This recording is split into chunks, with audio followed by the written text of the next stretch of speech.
Hi, this is Dr. Nick. I'm the Incrementalist. I'm here with David Mitchell. Thank you for joining me, David. It's a pleasure to be here. So you're actually a patient. You have a chronic disease. I heard your presentation. Would you mind sharing for the audience just a little bit of a background as to what's going on in your world and why you're here? So I have an incurable blood cancer called multiple myeloma. It's incurable, but it's treatable for some period of time with very expensive drugs. The drugs that I am currently on carry a price tag of $325,000 a year. I'm very grateful for these drugs. They're keeping me alive, literally.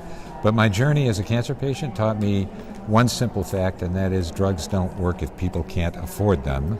And so we decided to launch an organization that would help raise the voice of patients to advocate on behalf of policies to lower drug prices. So I would say, first of all, as a physician and also as a patient and a family member, thank you for doing that. The thing that really troubles me about all of this is that I've been hearing this, and in fact one of the slides that we saw earlier on today talked about the 7,000% increase of drug pricing that was from 1959. Right. It feels like this isn't a new problem. What's changed? Is anything going to really make a difference? What I'm looking for is what's that small improvement that we can bring to this industry? Well, we are focused right now on three major goals. One is that the government, taxpayers, should be able to negotiate directly with the drug companies for drug prices under Medicare. We can't. When the Medicare prescription drug benefit was enacted into law in 2003, the drug companies got a prohibition on the government negotiating directly.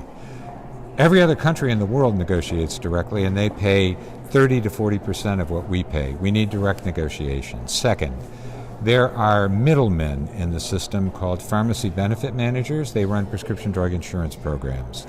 They use something called rebates. They get rebates from the drug companies.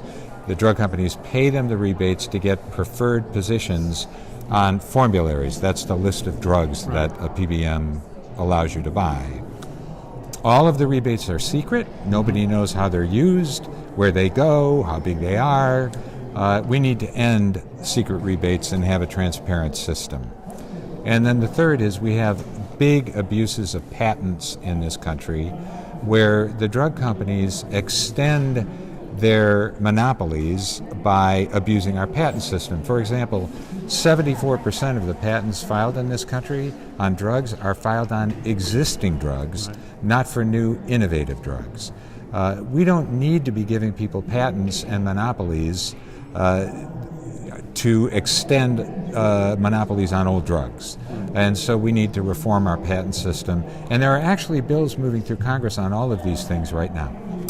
Fantastic. One final question. If you think about all of the people out there's lots of patients, physicians. What's the one thing that they could do to really help move this forward?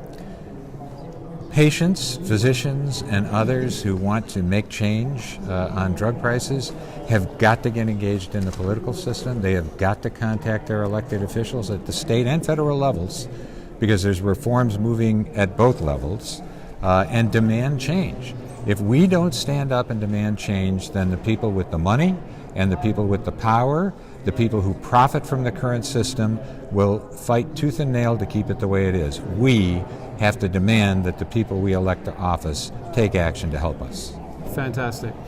David, thank you for joining me. I'm the Incrementalist, and I'm here at the West Health Innovation Summit.